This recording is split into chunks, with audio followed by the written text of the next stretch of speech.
We are going to get some new snow in the Cascades over the next few days. It is raining up there, although it looks like timberline might be turning to snow. Looks like there's a little dusting of some wet snow on some of the surfaces down here.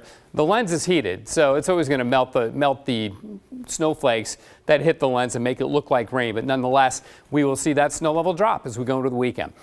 Doppler radar showing the rain in the Cascades and over the valleys, and Northeast Oregon getting a good batch of rain right now too.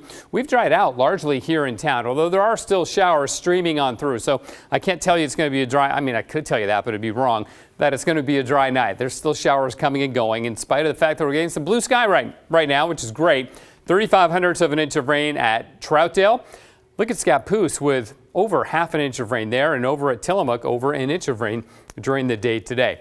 It was warm, wet, and windy. 61 in Portland, 60 at Vancouver. So, yeah, a really mild day. But the storms are going to keep on coming. This next one will barrel into the coast as we go into the overnight hours and tomorrow morning.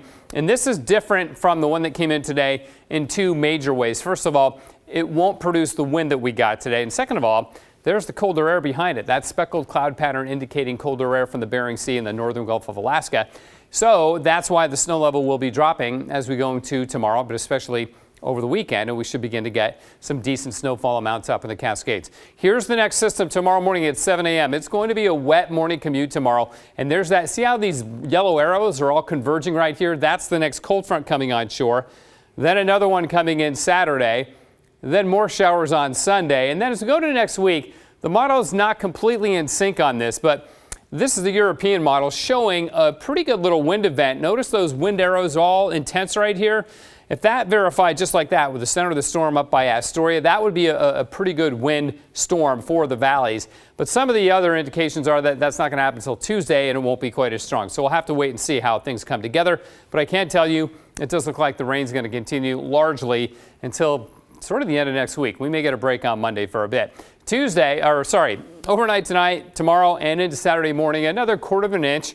But then it really ramps up. See that over the weekend between Saturday morning and Monday morning. That's an inch of rain in Portland, so another 3/4 of an inch or so. 2-3 inch amounts at the Oregon coast. And if we run this out to the middle of next week, 4 or 5 inch amounts on the coast and a couple inches in the valley. So very productive pattern for the next week for rainfall. There's a coastal flood advisory around the Puget Sound. Don't see that all that often. It's because of the extremely high tides that we're getting. Also along the Oregon coast, the northern coast, and the southern coast of Washington. And that continues up there until tonight. But on the Oregon coast, that continues until Saturday. And then a wind advisory for the Columbia Basin all the way up to Spokane until 11 o'clock tonight, as they are still dealing with the strong winds that we had earlier. It is 56 right now, and the freezing level is lower than it was yesterday. Remember, it was up around 12,000 feet the last couple days, but it's backed off. Showers, yes, but less windy tonight. Then rain in the overnight hours, turning to showers late in the day. High of 55 tomorrow, but only the low 50s on Saturday, Sunday. Pretty raw weekend there in the 40s for, a good part of the day on Sunday. Temperatures match on Sunday, look showery and cool. We set the clocks back to standard time Saturday night, Sunday morning. So you get an extra hour of sleep, and that's great weather for that extra hour of sleep.